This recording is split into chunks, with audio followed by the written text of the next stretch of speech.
लोगों ने अपने घर से नहीं खर्चा किया यार। हाँ। और देखो अल्लाह पाक के घर ने कितना खूबसूरत यानी कि मतलब रंग लेके खड़ा हुआ है।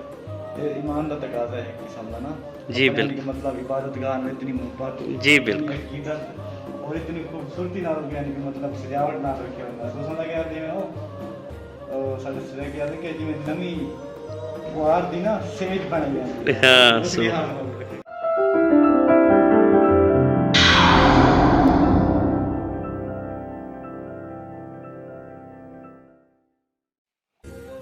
ਵੇਖੋ ਜੀ ਆਏ ਆ ਅਸੀਂ गांव है कासम वाला ਤੇ ਉੱਥੋਂ ਦੀ ਮਸਜਿਦ ਹੈ ਕਿਤਨੀ ਖੂਬਸੂਰਤ ਮਸਜਿਦ ਹੈ ਤੇ ਮੇਰਾ ਦਿਲ ਕੀਤਾ ਕਿ ਇਹਨੂੰ ਮੈਂ ਐਕਸਪਲੋਰ ਕਰਾਂ ਰੰਗਲਾ ਪੰਜਾਬ ਦੀ ਰਾਹੀਂ। ਤੁਸੀਂ ਜੁੜਿਓ ਸਾਡੇ YouTube ਚੈਨਲ ਰੰਗਲਾ ਪੰਜਾਬ ਨਾਲ ਤੇ ਮੈਂ ਤੁਹਾਡਾ ਮਿੱਤਰ ਜ਼ਹੀਰ ਲਸ਼ਾਰੀ।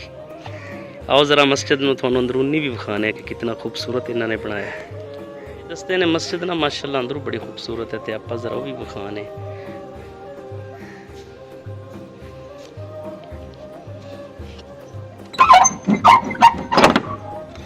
ये देखो माशाल्लाह माशाल्लाह लाइट ज़रा ए देखो क्यों जी सजाद भाई हाँ माशाल्लाह माशाल्लाह बहुत ही खूबसूरत जी बहुत ही खूबसूरत बड़ा ही प्यारा काम किया है हैरान रह गए हैं जी। और सब तो कमाल की गल तो यह है कि लोगों ने अपने घर से भी इतना खर्चा नहीं किया जी घर तो बिल्कुल भाई लोगों ने अपने घर से नहीं खर्चा किया यार।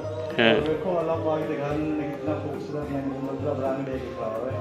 ये ईमान का तकाजा है कि समझना जी अपने बिल्कुल। यानी कि मतलब इबादत गाह में इतनी मोहब्बत, जी इतनी बिल्कुल। अकीदत और इतनी खूबसूरती ना यानी कि मतलब सजावट ना रखी हुई है। सोचना क्या जिवें हो साडे सरे क्या कि जिवें नवी वार दी ना सेज बन गई है। हाँ उस हाल हो रखा गया ना। सुभान अल्लाह। और देखो कि जिस टाइम यानी कि मतलब जहाँ अपने रब नाल मुलाकात के वास्ते कितना प्यार लगता उसी मंजर ना। जी माशाल्लाह माशाल्लाह देखो तुसी कितना खूबसूरत बनाया। हर जगह पे ना हाँ ए छत है इंदी क्या मंजर है बहुत खूबसूरत माशाल्लाह माशाल्लाह क्या बात है।